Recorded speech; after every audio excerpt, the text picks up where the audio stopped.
నమస్తే అండి, మీ పేరు? నా పేరు టిఎస్ఆర్ లక్ష్మణ్ ముదిరాజ్. నేను జాతీయ ముదిరాజ్ హక్కుల పోరాట సమితి అధ్యక్షుడిని. ఎప్పుడు ముదిరాజుల కోసం పోరాటం చేస్తూ ఉంటా. ఓకే.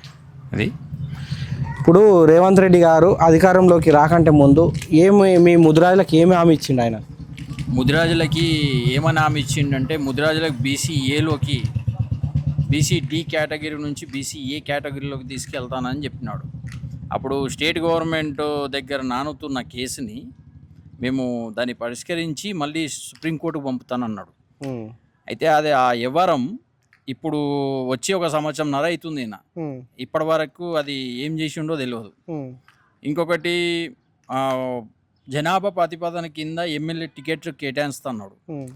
ఒకటి మన కటికే శ్రీహరి తప్ప, వాకిటి శ్రీహరి తప్ప, మన మెదక్ డిస్టిక్ నీలం మధు ఎంపీ క్యాండిడేట్ తప్ప ఇక మిగతా కేటాయించింది ఏం లేదు.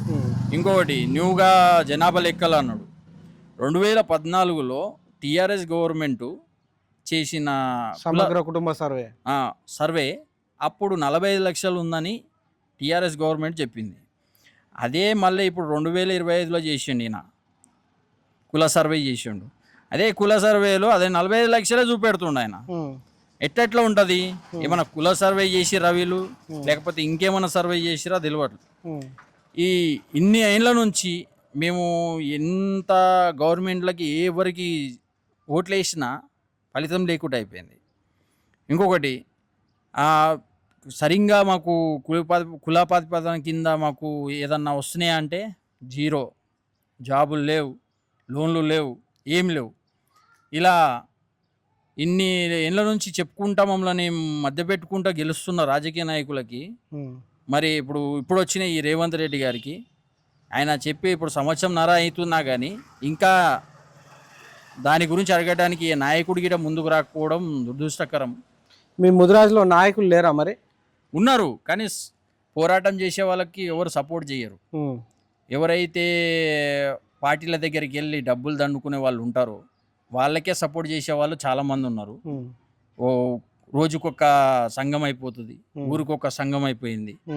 ఎన్నో సంఘాలు, ఒక 50 నుంచి 60 సంఘాలు అయిపోయినాయి. ఈ మధ్యకాలంలో ఇంకా కొన్ని సంఘాలు పుట్టుకొచ్చినాయి. ఇట్లా రోజుకొక పాట పాడుతూ పార్టీలో వాళ్ళని మోసం చేస్తూ ఇట్లా గడుపుకుంటారు వాళ్ళ కాలాన్ని. ఎంత చెప్పినా మా ముదిరాజుల గిట చాలామంది పోరాటం చేసే వాళ్ళకి సపోర్ట్ చేయరు. ఇలాంటి రేవంత్ రెడ్డి లాంటి వాళ్ళకి, అలాంటి కేసీఆర్ లాంటి వాళ్ళకి చేయడం తప్ప. గతంలో గిట కేసీఆర్ ఉన్నప్పుడు గిట చాలా దౌర్జన్యాలు ఊర్లలో, చాలా మరణకాండాలు సృష్టించిండు. ఈ ముదిరాజులు మమ్మల్ని ఓట్లో వేసి అది చేస్తున్నారు అనేసి. కానీ ఏ నాయకుడు వచ్చినా మాది జరిగేది ఏం లేదు. మాకు న్యాయం, మేము జనాభా లెక్క పరంగా ఇప్పుడు ఉన్నాం, మేము 75 లక్షల దాకా ఉంటాం తెలంగాణ రాష్ట్రంలో. కానీ ఈ గవర్నమెంట్స్ గీట మమ్మల్ని తక్కువ చేసి చూపెట్టడం చాలా ఏ ఒక్క రాజకీయ నాయకుడు కూడా మరి ఈ ముదిరాజుల జనాభా ఇంత తక్కువ చూపెట్టిరని చెప్పేసి మాట్లాడలేదు. మీ ముదిరాజులలో నాయకులు ఉన్నా కానీ వాళ్ళు కూడా మాట్లాడలేరు కదా. వాళ్ళకి వీళ్ళు అమ్ముడు పోతురు. ఎలక్షన్స్ రాగానే వాళ్ళకి అమ్ముడు పోయి వీళ్ళకి ఏదో చేకూరుస్తుంది అనేది దాంతో వాళ్ళ దిక్కు మాట్లాడుతున్నారు తప్ప ప్రజలు అది గ్రహిస్తలేరు. వీళ్ళు ఎవడు దొంగోడు ఎవడు మంచోడు అని గ్రహిస్తలేరు. గ్రహించక ఎటు పోవాలో తెలియక ఇన్నేళ్ళ నుంచి ఇట్లే ఉన్నారు వీళ్ళు. వీళ్ళకు రావాల్సిన ఇప్పుడు మనం బీసీలో అంటాం, బీసీ-డీలో ఉన్నా కానీ బీసీ-డీలో మనకు రావాల్సిన నిధులలోకి చాలా నిధులు మనకు వచ్చినా మేము 1% మాకు జాబులు వచ్చినా కానీ మా పిల్లలు బాగుపడతారని వీళ్ళు అనుకుంటలేరు. అందులో చాలా మంది ఉన్నారు. ఇప్పుడు బీసీడీలో యాదవులు ఉన్నారు, బీసీడీలో మున్నూరు కాపులు వాళ్ళు ఉన్నారు. వాళ్ళకి అందరి జాబులు వస్తాయి, మాకెందుకు రావు? అంటే మా దాంట్లో పోరాడే ఒక నాయకుడు లేడు. వాడు పోరాటం చేస్తా అంటే వాడిని ఎంబడి రారు. ఇలాంటి నాయకులు ఉండడం వల్ల చాలా వెనకబడిపోయినాం. ఇంకా వెనకబడిపోయే రోజులు ఉంటాయి. మీరు రాజకీయ నాయకుల్ని గట్టిగా అడగలేకపోతున్నారా? మీ దాంట్లో రాజకీయ నాయకులు లేకనా ఈ సమస్య? మా దాంట్లో రాజకీయ నాయకులు లేకనే సమస్య. ఈటల రాజేందర్ గారు పెద్ద నాయకుడు ఉన్నారు కదా, కాసాని జ్ఞానేశ్వర్ గారు, చాలా మంది ఉన్నారు కదా. ఈటల రాజేందర్ గారు, కాసాని జ్ఞానేశ్వర్ గారు ఉన్నారంటే కాసాని జ్ఞానేశ్వర్ గారు ఆయన పదవి ఏం లేదు. ఉన్నా కులాన్ని చెప్పుకొని రావడం తప్ప పదవి ఏం లేదు, ఆయన చేసేది ఏం లేదు. ఇన్ని ఏళ్ళ నుంచి చేస్తుండ ఆయన, కానీ ఎక్కడ ఉన్న గొంగడి ఎక్కడనే ఉంది. ఈటల రాజేంద్ర గారు అంటారా, మా బీసీ ప్రతిపాదన కింద గెలవలే ఆయన. ఆయన ఓన్గా ఒక పార్టీ నుంచి గెలిచిన వ్యక్తి అంతే తప్ప ఆయన బీసీ కేటగిరీలోనో లేకపోతే ముదిరాజ్ కేటగిరీలో గెలిచిన వ్యక్తి కాదు. ఆయన ఇప్పటి నుంచి కాదు, తెలంగాణ రాకముందు నుంచి గిట ఎమ్మెల్యే ఆయన ఒక వర్గానికి నుంచి వచ్చిన వ్యక్తి. ఆయన ముదిరాజ్ అని చెప్పుకోవడం గిట అది మనకు తెలియని విషయం అది. ఎందుకంటే ఆయన ఎక్కడి నుంచి వచ్చినో మనకు తెలియదు, ఏ బీఫామ్ మీద ఇచ్చిరో ఆయనకు టికెట్ కూడా మనకు తెలియదు. అది మాట్లాడుకోవడం కూడా మనకు అది సమర్థం కాదని అనుకుంటున్నా. ఇప్పుడు మీ ముదిరాజుల నుండి ఒక కొట్లాడే నాయకుడు ఎవరు లేరని మీరు అనుకుంటున్నారా? అవునండి, ఎవరు లేరు. ముదిరాజులలో కొట్లాడే నాయకుడు ఎవరు లేరు. కొట్లాడే అని వచ్చినా కానీ వాళ్ళని సహకరించరు. నేను కూడా చాలా ఊర్లు తిరిగిన తెలంగాణలో ప్రతి గ్రామం, నేను ఒక 2016 నుంచి 2018 వరకు ప్రతి గ్రామం తిరగని ఊరంటూ లేదు నేను. కానీ ఎక్కడ పోయినా కానీ ఓ 2 మాటలు వింటారు, మళ్ళీ వాళ్ళు పెద్ద నాయకులు ఎవరు చెప్తారో వాళ్ళ చెంతకు చేరుతారు వీళ్ళు. అది మంచి నాయకుడు కావాలనుకున్నా కానీ మన ఎంబడి రాకపోవడం వల్ల ఇంకా మనము కింది స్థాయికి వెళ్ళిపోవడం జరుగుతుంది. ఎంతోమంది నాయకులు వస్తున్నారు పోతున్నారు తప్ప ఇక్కడ కులాన్ని మంచి చేద్దాము అనుకునే స్థాయికి అయితే ఎవరు రావట్లేదు. ప్రతి ఒక్కరు వాళ్ళ కులం పేరు చివరిన పెట్టుకుంటారు. రెడ్డి ఉంటే రెడ్డి, యాదవ్ ఉంటే యాదవ్, ఇంకా ఏదైనా పేర్లు పెట్టుకుంటారు. కానీ మీరు పేరు చివర ముదిరాజనే పెట్టుకోవట్లేదు. మీరు మాకు ఇంత కావాలి అంత కావాలి, మాకు ఇది కావాలి అది కావాలని ఎట్లా అడగలుగుతారు? అంటే ముదిరాజు అని పెట్టుకుంటే వేరే వాళ్ళు ఏదైనా తక్కువ చేసి చూస్తారేమో, మమ్మల్ని ఎవరన్నా మాకు దగ్గర రానివ్వరేమో. ఎందుకంటే ఈ భారతదేశంలోనే నాకు తెలిసిన కాడికి చెప్తున్నాను, భారతదేశంలోనే 45% మా జనాభా ఉంటుంది. చాలామందికి తెలియదు, ఇంకొన్ని ఇండ్ల పేర్లు కొన్ని కులాల పేర్లు తెలియదు. 45% మా ఒక గోత్రాలు, మా ఒక కులం పేర్లు ఉంటాయి. చాలామందికి తెలియదు. ఎందుకంటే నేను భారతదేశం తిరిగేసి వచ్చినాక పక్క రాష్ట్రాల వాళ్ళు నీ ఇంటికి పోయి నీ ఇంట్లో గెలిచి రారా అంటే నీ రాష్ట్రానికి వచ్చిన 2002లో నేను ఒక బీజేపీలో ఆల్మోస్ట్ ఒక నాయకుడిని నేను. అప్పుడు నాకిడ జరిగిన అవమానం ఢిల్లీలో ఆర్ఎస్ఎస్ మెయిన్ క్యాండిడేట్ నేను. ప్రచార కార్యకర్తగా పనిచేసిన, ప్రచార కార్యకర్త నుంచి వైస్ ప్రెసిడెంట్ దాకా చేసిన నేను. అప్పుడు నన్ను ఇలాగనే ఢిల్లీలో విమర్శల పాలు చేసారు, ఏ ముదిరాజ్ క్యాయరే అని. అప్పటి నుంచి నేను ఆ పార్టీని వదిలిపెట్టుకొని నా కులం కోసం సేవ చేయడానికి కులం గురించి వచ్చిన. చాలా రాష్ట్రాలు తిరిగిన, పక్క రాష్ట్ర అన్నారు మీరే అసలు నీ ఊరికి పోయి నీ ఇంటికి పోయి చేసుకోపోరా ఉద్యమాలు, ఈడికి వచ్చి ఉద్యమాలు ఎందుకు చేస్తున్నావు అని అన్నారు. సరే, నేను 2002లో ఇక్కడ వచ్చిన, ఉద్యమాలు స్టార్ట్ చేసిన, దానికి ఫలితం వేరే వాళ్ళు పొందిరు. మళ్ళీ వెళ్ళిపోయినా, మళ్ళీ 2016లో వచ్చిన. ప్రతి ఊరు తిరిగిన, ప్రతి గ్రామం తిరిగిన, ఎక్కడ దౌర్జన్యాలు జరిగినా ఆ దౌర్జన్యాల మీద పోరాటం చేసిన. మేము చేయడం, వేరేటోళ్ళు వచ్చి అమ్ముడు పోవడం, ఇలాంటి లెక్కలు జరుగుతాయి. ఏంటంటే అధికారం ఎవరి చేతిలో ఉంటుందో వాళ్ళే బాగుపడతారు అనేసి కొంతమంది అపోహత వల్ల మనోళ్ళు వెనకకు తగ్గుతారు. ప్రతిసారి అదే. ఎన్నేళ్ళ నుంచి ఒక మంత్రి లేడు, ఒక ఎమ్మెల్యే ఇప్పుడు అవుతారు. ఇంతకుముందుకి ఒక మంత్రి కాదు, ఒక వార్డు మెంబర్ కూడా last, ward member sarpanch last. ఇక దానికన్నా పైకి రానియరు, జనాభా ఎక్కువ, వీళ్ళని రాణిస్తే మనల్ని తొక్కేస్తారు అనేసి మనం తొక్కించబడ్డారు. ఇప్పుడు ఎలక్షన్ టైంలో నీలం మధు ముదిరాజు గారు బీఆర్ఎస్ పార్టీ నుండి కాంగ్రెస్ పార్టీకి వెళ్ళాడు. ఎందువల్ల అంటే నాకు ఒక బీసీ బిడ్డను నాకు టికెట్ ఇవ్వలేరా అని చెప్పేసి గలం ఎత్తుకున్నారు. అదే గలంలో కొంత మీటింగ్లు కూడా పెట్టుకున్నారు, కొంతమంది చాలామంది పెద్దలు వచ్చారు.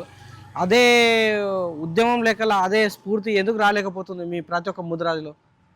అంటే వీళ్ళు ప్రతి ఒక్కళ్ళు వచ్చి ఏదో ఆశించడానికి వస్తారు తప్ప కులాన్ని పైకి తీసుకురావాలనే వాళ్ళు లేరు ఇక్కడ. నాకు టికెట్ ఇస్తారేమో, ఈ జనాభా పరంగా చూసి వేరే పార్టీ పిలిచి టికెట్ ఇస్తుందేమో అన్నట్టే వీళ్ళు ఉద్యమాలు చేస్తారు తప్ప వీళ్ళు కులాన్ని మా కులం కోసం మేమేమని చేస్తామని వచ్చింటే మేము నెత్తిలో పెట్టుకొని వాళ్ళని ఊరేగిస్తాం. అది ఎప్పుడైనా అదే ఇండిపెండెంట్గా నిలబడేది ఉండే. ఎవడో టికెట్ ఇచ్చేది ఏంది? ఇండిపెండెంట్గా నిలబడు. నువ్వు గెలుస్తావా ఓడుతావా వెనకసరికి మాట. ఈరోజు ఎమ్మెల్సీ ఎలక్షన్స్ ఉన్నాయి, నిన్న నుంచి మొదలైనాయి ఎమ్మెల్సీ ఎలక్షన్స్. ఆల్రెడీ ఎంతమంది 16 మంది ఉన్నారు మనోళ్ళు బరిలో. వాళ్ళని ఎందుకో ఏ పార్టీ పిలిచి టికెట్లు ఇవ్వలేదు. మీకే ఎందుకు ఇచ్చింది అంటే మీరు భారీ సభలు పెట్టిరు కానీ మీ దగ్గర ఇంత జనాభా చూపెట్టుకురని మీకు టికెట్లు ఇచ్చిందా? ఎందుకు మీ ముదిరాజుల దగ్గర పైసలు లేవా? ముదిరాజుల దగ్గర వాళ్ళు లేవన్నారు.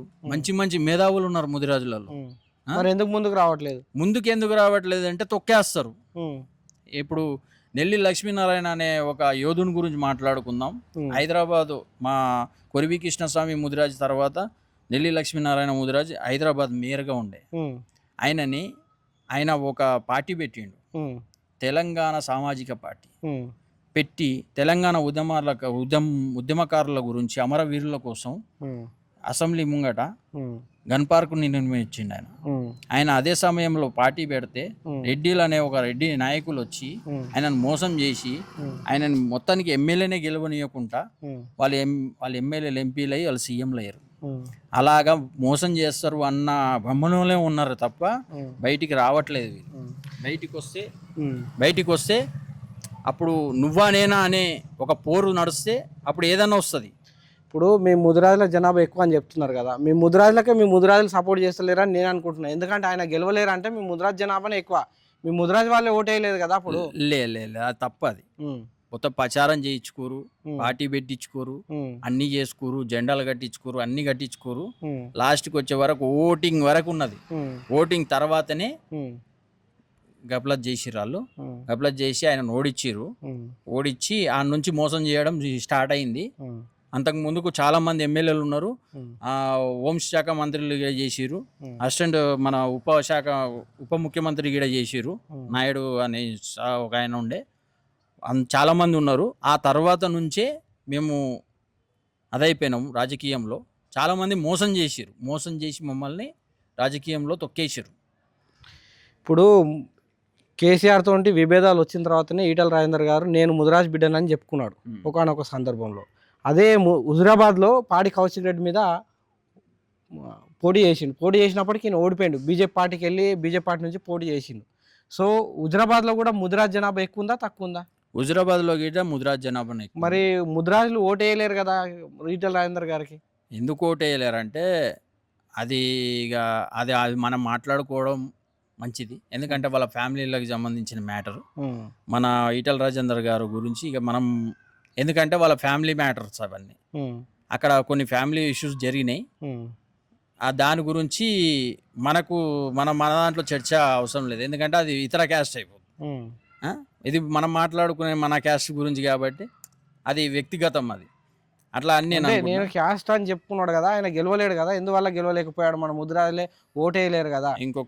ఒక చిన్న విషయం చెప్పాలంటే, అక్కడ పాడి కౌశిక్ రెడ్డి నేను చచ్చిపోతా, నేను ఈ ఎలక్షన్స్ తర్వాత నన్ను గెలిపించకపోతే నా పిల్లలను అందరిని తీసుకొని చచ్చిపోతా అని అన్నందుకు అక్కడ ఓట్లు ఆయనకి వేసిరు సానుభూతితోని తప్ప ఆయన గెలవడం కాదు. ఆయన కేసీఆర్ సీఎం కాకముందుకే, కేసీఆర్ ఎమ్మెల్యే కాకముందుకే ఆయన ఎమ్మెల్యే అక్కడ టీఆర్ఎస్ పార్టీ పుట్టినప్పుడు. అంతకు ముందుకు ఆయన టీడీపీ పార్టీలో స్పీకరు అన్నీ చేసిండు. అది కాదు, టీఆర్ఎస్ పార్టీ పెట్టినాక మొట్టమొదటి ఎమ్మెల్యే ఈటల రాజేందర్ గారు. అది మన కమలాపురం నియోజకవర్గానికి హుజురాబాదే. అక్కడ జనాభా మాది ఎక్కువనే, ముదిరాజుల జనాభా ఎక్కువనే. కాకపోతే అక్కడ కొన్ని గఫలతులు జరిగాయి. చెప్తూనే ఉన్నా కదా, రెడ్డిలు అనేవాళ్ళు మమ్మల్ని మోసం చేసారు. ఇప్పుడు కాదు, స్వతంత్రం వచ్చిన తర్వాత, హైదరాబాద్కి స్వతంత్రం వచ్చిన తర్వాత కూడా చేశారు. ఇప్పుడు రాబోయే ఎలక్షన్లలో మీకు ఎన్ని సీట్లు కావాలనుకుంటున్నారు? మీ జనాభా ప్రాతిపదికన సీట్లు ఇస్తానని రేవంత్ రెడ్డి కూడా మోసం చేశారు. ఇప్పుడు మీరు ఎన్ని కావాలని అనుకుంటున్నారు? వేరే పార్టీల వాళ్ళు ఇస్తా అంటే మేము ఇక్కడ 12 సీట్లు మా మెజార్టీతో ఎవ్వరు ఓట్లు అవసరం లేకుండా 12 సీట్లు మేము గెలవగలుగుతాం. కానీ అది చాలామందికి తెలియదు. ఇప్పుడు రేవంత్ రెడ్డి గారు ఉన్న జనాభానే తక్కువ చేసి అంతే చేసి చూపెట్టారు. ముదిరాజుల జనాభా సమగ్ర కుటుంబ సర్వే కేసీఆర్ చేసినప్పటి లెక్కనే మళ్ళీ చూపించాడు. వాళ్ళ ఓసీ కేటగిరీస్ మాత్రం పెంచుకున్నారు. మరి దీని లెక్కన మీరు ఏ లెక్కన రేవంత్ రెడ్డి గారు ఏం చేస్తారని మీరు అనుకుంటున్నారు? రేవంత్ రెడ్డి గారు ఎవరు ఏం చేయరండి. ఆయన లెక్కలు చూపెట్టినా ఏం చూపెట్టినా కానీ 2014కి 2025కి లెక్కలు ఎవరు పుట్టారు ఇక ఎవరు అంతే ఉంటారు అనడం తప్పు కదా. అది తప్ప ఏ ఒక్క నాయకుడు కూడా మాట్లాడలేడు కదా మీ ముద్రాజుల తరపున? మాట్లాడలేరంటే ఆయన సీఎం కదా, సీఎం ఏమైనా చేస్తాడని భయం ఏమో ఆయనకి, భయం అనేసి మాట్లాడలే. లేకపోతే ఎలక్షన్ల ముందునే మన డబ్బులు అందినేమో, అందుకని మాట్లాడలే.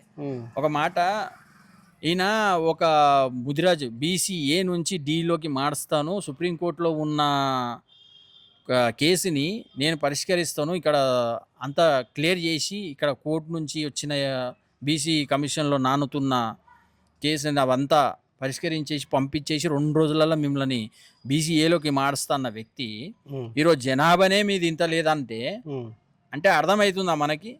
ఏమంటారు అంటే వీళ్ళు అసలు మేము మీకేం చేయం, మీరు మోసగాళ్ళు, మీరు మోసం చేయబడ్డారు అని అంటారు వాళ్ళు. అంటే మనం ఏం చేస్తాం? ఇప్పుడు 5 సంవత్సరాలు ఓటు వేసినాం కాబట్టి 5 సంవత్సరాలు అనుభవిస్తాం. కేసీఆర్ని అనుభవించలే, పాతాళాన్ని దొక్కేసినాం కేసీఆర్ని, ఈయన కూడా పాతాళానికి దొక్కుతాం. ప్రజలు చూస్తారు కదా అందరూ. ఇప్పుడు జనాభా ప్రాతిపదికన ఏ జిల్లాలలో మీ ముదిరాజుల జనాభా అనేది ఎక్కువ ఉంది అనుకుంటున్నారు? మెదక్, ఉమ్మడి మెదక్ జిల్లా, ఉమ్మడి మహబూబ్ నగర్ జిల్లా, నిజామాబాద్ జిల్లా, కరీంనగర్ జిల్లా, వరంగల్, ఈ జిల్లాలలో మాది ఖమ్మం జిల్లా. ఈ జిల్లాలలో మా ఎక్కువ జనాభా మాది. మా మెజారిటీలతో మేమే గెలవగలుగుతాం ఎక్కువ. కానీ సీట్లు ఇవ్వలేకపోతున్నారు కదా కాంగ్రెస్ కానీ బీఆర్ఎస్ కానీ బీజేపీ కానీ మీ ముదిరాజులకు ఎక్కువ సీట్లు ఇవ్వలేకపోతున్నారు కదా. ఇవ్వకపోవడం కారణం అదే. ఎందుకు ఇవ్వరంటే గెలుస్తాం కాబట్టి ఇవ్వరు. ఒకవేళ గెలుస్తామని ఇచ్చినా కానీ అది ఎమ్మెల్యే టికెట్ ఇవ్వరు, ఎంపీ టికెట్ ఇస్తారు, మన నీలం మధుకి ఇచ్చినట్టు. అది తరతరాలుగా ఇప్పుడు మీ ముదిరాజులు అణచివేయబడుతున్నారా లేకపోతే మీరే సైలెంట్గా ఊరుకుంటున్నారా?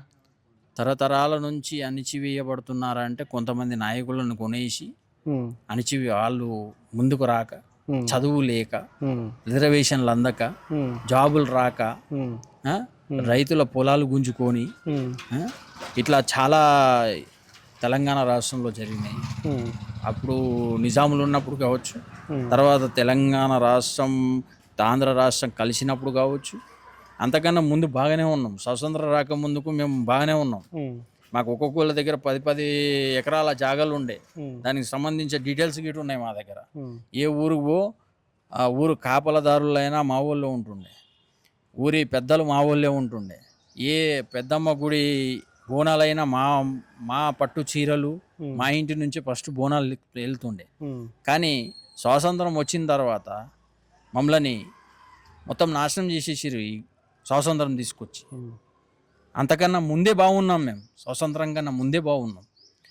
కానీ స్వాతంత్రం వచ్చిన తర్వాత మమ్మల్ని అసలు రాజరికానికి దగ్గర పోనీయకుండా మమ్మల్ని అణిచివేయడానికి, మమ్మల్ని మా దాంట్లోనే కొంతమందిని కొనేసి కావాలని మమ్మల్ని అణిచివేస్తారు వీళ్ళు. మొత్తానికి యావత్ మీ తెలంగాణ జాతికి మీరు ఏం చెప్పదలుచుకున్నారు? తెలంగాణ జాతికి ఏం ముదిరాజ్ జాతికి ఏం చెప్పాలనుకుంటున్నారు? ఈ తరం మనది గడిచిపోయింది. ముందొచ్చే తరానికి మనలాగా బతకకుండా మంచిగా వాళ్ళకి మనం చదివిపించుకొని వాళ్ళకి జాబులు వచ్చేటట్టుగా ఈరోజు మనం పోరాటం చేస్తే రేపు మన పిల్లలు బాగుపడతారని హెచ్చరిస్తున్న ముదిరాజ్ జాతికి, మీరు ఇక మీద గిట ఇలానే ఉన్నారనుకో శోభరవతుల్లాగా, రేపు మన పిల్లల గిట మనలాగానే బతకాల్సి వస్తుంది, ఉండి లేక తినాల్సి వస్తుంది, బతకాల్సి వస్తుంది. ఇకనైనా పోరాటం చేయండి, రోడ్ ఎక్కండి, ఎక్కడైనా ఉండండి. మీరు మీ పోరాటం మీరు చేస్తే, పోరాటం మన హక్కు కోసం చేస్తాం. మన హక్కులు అందట్లే మనకి, మన పోరాటం మనం చేసి సాధించుకోవాలా.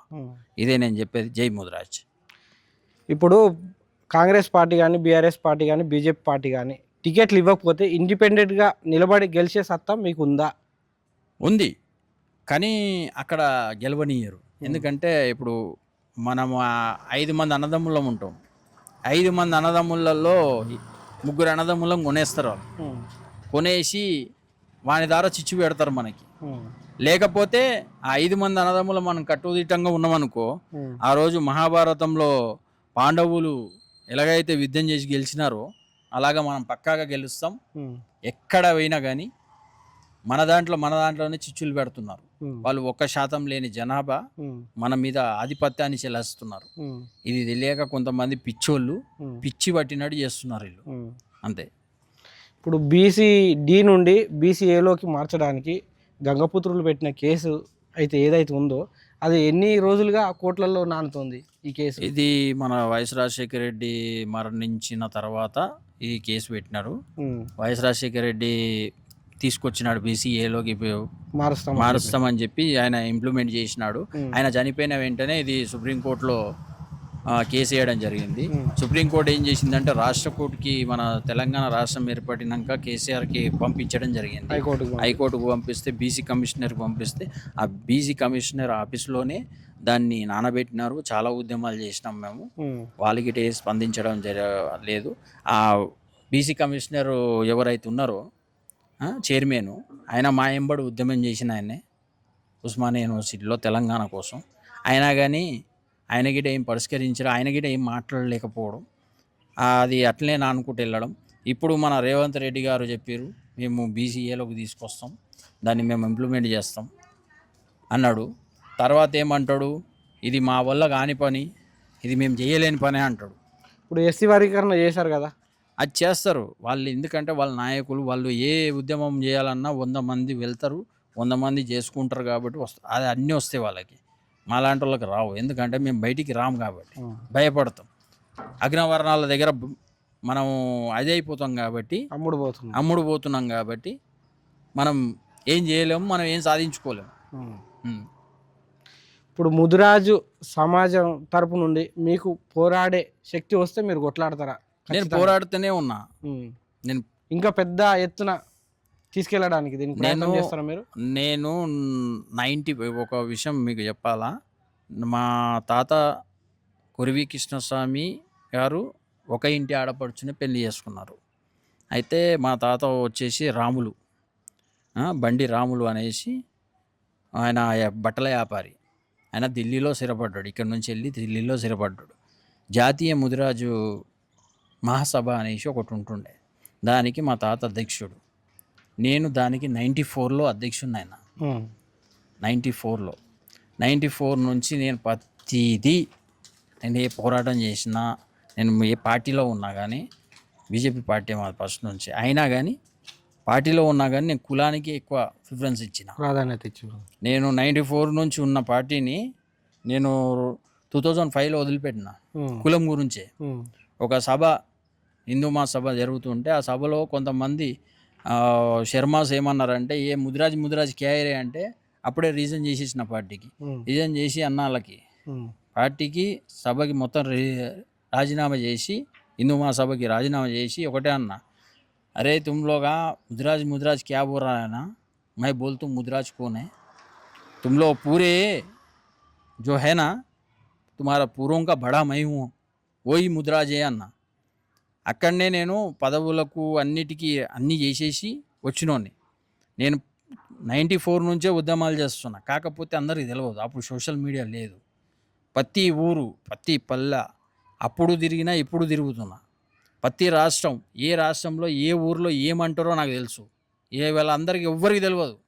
పక్క రాష్ట్రాల్లో పోతే మన వాళ్ళని ఏమంటారో తెలియదు, మన వాళ్ళ గోత్రాలు ఏమో తెలియదు, మన వాళ్ళు ఎట్లుంటారో తెలియదు. ఇది నేను ప్రతిరోజు ఉద్యమం చేస్తున్నా. కాకపోతే కొన్ని మనకు కార్యక్రమాలు ఉంటాయి, మనకు ఫ్యామిలీలు ఉంటాయి, అన్నీ చూసుకొని చేయాలి. కాబట్టి ఇక మనం చేసేది పబ్లిక్లోకి వెళ్తుందా, మనోళ్ళు గ్రహిస్తున్నారా మనకు తెలియదు, కానీ మేమైతే చేస్తున్నాం. ఎక్కడ మన వాళ్ళ దౌర్జన్యం జరిగినా మేము అక్కడ పోతున్నాం, వాళ్ళని తెలుసుకుంటున్నాం, ఏం జరుగుతుందని తెలుసుకుంటున్నాం. పోలీస్ డిపార్ట్మెంట్ నుంచి ప్రతి డిపార్ట్మెంట్ వరకు టచ్ చేస్తున్నాం. ఇప్పుడు అక్కడ కొల్లాపూర్ కావచ్చు, శ్రీశైలంలో ఉన్న ధర్మసత్రం కావచ్చు, అక్కడ మధ్యప్రదేశ్లో ఉన్న మన మందాత టెంపుల్ కావచ్చు, అక్కడ సత్రం కావచ్చు, ఇక తమిళనాడులో మన దిండిగల్లో ఉన్న మన ముదిరాజుల క్షేత్రం ఒకటి ఉంది, సుబ్రహ్మణ్యేశ్వర దగ్గర క్షేత్రం అని. అక్కడ ఆ భూములు గిట కబ్జాలు చేస్తుంటే అక్కడికి వెళ్ళి జెండాలు వాతి అన్నీ చేసినాం. పోలీసులతో తన్నులు తిన్న రోజులు గిట ఉన్నాయి అక్కడ. అట్లా ప్రతి స్టేట్లో, ప్రతి ఊర్లో ఎక్కడ దౌర్జన్యాలు జరిగినా మేము అక్కడికి వెళ్తున్నాం. ఈ స్టేట్ అని కాదు, పక్క స్టేట్లలో గిట వెళ్తున్నాను నేను. వీళ్ళకి పక్క స్టేట్ వాళ్ళ గురించి తెలియదు. ఈ స్టేట్లోనే కొంతమంది ఈదులు గీస్తారని తెలియదు మన తెలుగు వాళ్ళు. ఈ స్టేట్లోనే ఈదులు గీస్తే తెనుగోలు అనేసి తొట్టి తెనుగోలు అని ఉన్నారు. తొట్టి తెనుగోలు అని తెలియదు. ఆ తొట్టి తెనుగోలని ఈ గౌడ్స్ కొడితే నల్గొండ జిల్లాల ఇదే మునుగోడు మండలంలో నేను పోయి తరిమిసి కొట్టినాం. మన వాళ్ళకి చాలామంది తెలియదు తొట్టి తెనుగోలు ఉన్నారని.